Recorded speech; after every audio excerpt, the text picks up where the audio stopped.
T. Clark here, and this video is going to go over the Computer Science A 2025 CED question number 1A. And this FRQ will involve a message builder class. It's going to generate a message based on a starting word. So we get one word and we're going to make a whole message. And we're going to use get next word as our helper message or helper method. So get next word, we'll have to call that. I'm going to write the constructor. So we're going to write the constructor, and then in part B, I think, we'll write the method. So here we go, a public class message builder. We have a private instance variable string message, and we have the private int num words. So we have these two instance variables we have to initialize and set up. So our constructor builds a message starting with a word. So we have the starting word. So that'll be part of the message, of course. And then count the number of words that we have, and we'll build the message. Okay, so then it says for our next word, get next word helper method, it'll return a word to follow the word specified by the parameter, or if it's there's no more words after it, if we're done with that message or the phrase, it'll return null. So S is a single word with no spaces, and I'll return the word that follows with no spaces. Okay, so there's no spaces in either S or the return string. Okay, this one's part B, so we'll skip that for now. So part A and examples, let's see how much we can get on the screen. So we have to write the message builder constructor, which uses a helper method to create the message, starting with a word specified, and assigns a message to the instance variable message. So we're building up message one word at a time, and I guess we have to add the spaces as we go because they don't have spaces like we just said in the precondition and postcondition. S and string, neither one have spaces. Also, we're gonna count the number of, the number of words as we go and assign it to the num words instance variable. Okay, and then we're going to be, there it is. Each word in the message will be separated by a single space and no spaces at the end, I'm assuming, or at the beginning. So just in between the words, is there a space? So get next word has been provided to obtain words. Each call returns the next word of the message based on the word most recently added to the message. Okay, when there's no more, it'll return null. And consecutive calls to get next word are guaranteed to eventually return null. So we'll get to null no matter what. It'll always end up with null. That's what that means. So here's an example. So we have a bunch of calls to get next word. So if I say get next word the phrase will be the book on the table. And that's what the message will be. But if I say get next word it'll return book. I'll get book from the next word. If I say get next word book, I'll get on. Get next word on, it'll give me the. Get next word the table, and get next word table null. And again, we don't have to implement this. So even though it says get next word the, and get next word the, it'll return depending on where it is. It's just like magic. So it'll return book the first time it gets the, then it'll return table the second time it gets the, and we don't have to worry about that. It'll just work itself out magically. We just have to assume it works correctly, and then when we get the correct it'll return the correct book or table appropriately.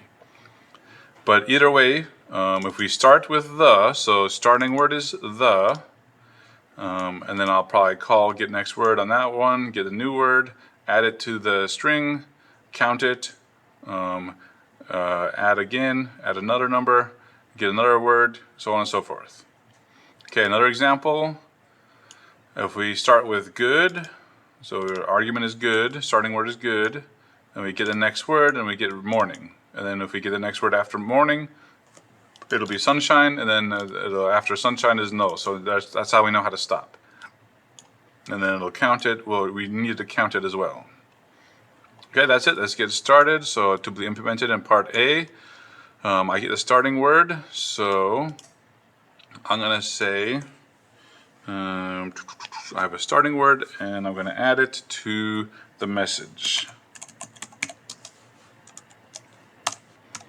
I'm just going to set the message to the starting word. I'm not going to starting word, and I'm going to say numWords is going to start at 1 because I just got that one word. Yeah, so the precondition is there's a single word, so at least there's going to be numWords starts at 1 no matter what, because it's going to be one word and it's not null. Yeah. So then I want to get the next word. So I'm going to say string next equals, and here's my get next word helper. I'm going to get the next word based on the starting word, whatever. Starting word. And I'll call this the current word I'm at. Okay, so current word I'm at is the next word in our phrase. Okay, so now we have the next word in our phrase. Our words are starting to go. And I'm not gonna add it yet because what if it's null? So if it's null, or as long as it's not null, I'm gonna do stuff. So while, so I'm gonna say as long as current is not null. So while current is not equal to null, I'm gonna do stuff. What am I gonna do? So that means if it's not null, that means it's a word. So since it's a word, I'm gonna add it to the message. Plus equals the current word. Oh wait, I have to separate it by space, right? So I'm gonna add a space in between and then concatenate with that new word, the current word. I'm gonna add one to the numWords because I just added a word. I did plus plus, that's fine. Plus equals 1 is okay as well. So as long as the word is not null, that means it is a word. So as long as I get a word, I'm going to add the word to the message with a space in between, count it, and then get the next word. The next word is going to just be current equals get next word based on the current word I'm at. So this is like at the end, it's like the new word. So this is the old word on the right and then the new word on the left. So as long as it's not null, I think that's it. Is that it?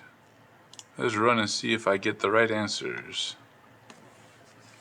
So I'm adding one, I add the word and that's 1, and if it's null, I'm done. I don't need to return anything. It's just the message is set up and the numWords is set up. And it's not running because why? Because I haven't ran it in a while and it disconnected from CodeHS. But I think this is it. I'm pretty sure this is it. As long as it doesn't crash. Got all my semicolons. Get next word, get next word. Oh no, I think I might have crashed it. It's probably stuck in an infinite loop. Okay, so I'm just gonna do a system out print. So maybe my helper method that I tried to write is crashed. Maybe that's why it's running. Get ready to stop. On. So yeah, so my message, my current word is messed up somehow. So on. So I'm gonna look at my helper method I said. Oh, there it is. This should be I fail in my helper method. So, and when you're writing this, you wouldn't put a print. So you're not gonna put print in your code. That was just me to make sure my helper method. And let's see, so if it's the book on the table, it should be 5 words in. And then 3 words in good morning sunshine. And later on we'll have as soon as possible in part B. But for now, that's 4 words. And again, as is a magic word.